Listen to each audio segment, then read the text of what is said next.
George Zimmerman has been sitting in jail for about 9 days now, but he could get out as early as today. Zimmerman, you'll remember, faces one count of second-degree murder in the shooting death of Trayvon Martin in Sanford in February, and it's a case that has captivated our nation. Ryan Raish from our Strip sister station in Tampa is joining us live this morning from Sanford with a preview of today's bond hearing. Good morning, Ryan.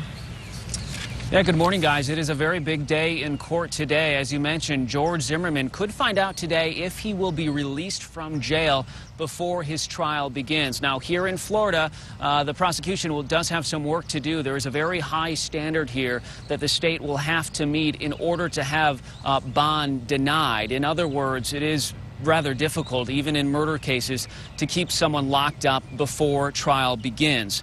Now, here's what we expect will happen this morning. The defense will present its case on why Zimmerman should be released. We understand some of his family members will testify by telephone this morning. And also in court today will be Trayvon Martin's parents. They're not expected to speak, but yesterday during a town hall in Tampa, their attorney said they will be at today's bond hearing. And for the first time, he also addressed Zimmerman's request for a meeting with Trayvon's parents. And there may be a time and a place for that, but not right now. We believe Zimmerman's request at this time is very self-serving some 50 days later. So again, several different scenarios could play out in court this morning. If the state decides to argue that Zimmerman should be locked up all the way through the start of his trial, then they'll have to present some new and never before seen or heard evidence in the case. So we could learn some new things today. That is, if they decide to really press the judge on keeping Zimmerman locked up, they have to really prove beyond a reasonable doubt and then some, as one local attorney put it, in order to keep him in jail. So it will definitely be an interesting day in Sanford. Now, Ryan, before we let you go, we do have a question for you this morning. We know that Judge Jessica Rexsiedler, the judge that was to be on this case, recused herself yesterday. What do we know about the new judge? Yeah, it just happened the other day. There is a new judge, Judge Kenneth Lester Jr.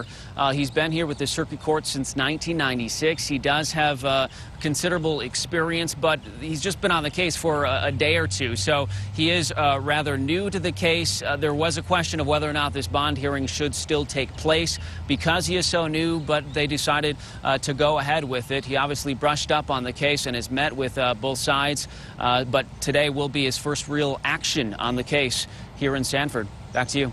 All right, Ryan, thank you. Legal experts say the two questions likely to be at the center of today's hearing will be whether Zimmerman is allowed to leave the county as he awaits trial and how he would remain safe. Zimmerman has several factors in his favor for bond. For one, he's got ties to the local community, including family members who are expected to testify by telephone on his behalf at Friday's hearing. At today's hearing, he turned himself in voluntarily after charges were filed against him last week, which is a good indication that he doesn't pose a flight risk.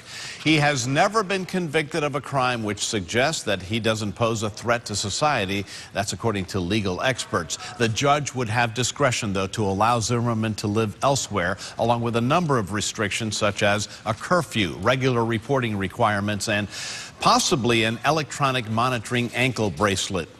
Coming up next half hour, we are getting local reaction to the possibility of Zimmerman being released. We'll also have the latest developments of this morning's hearing in Sanford on News Channel 5 at noon. And you can get updates anytime on our website, WPTV.com. Keely.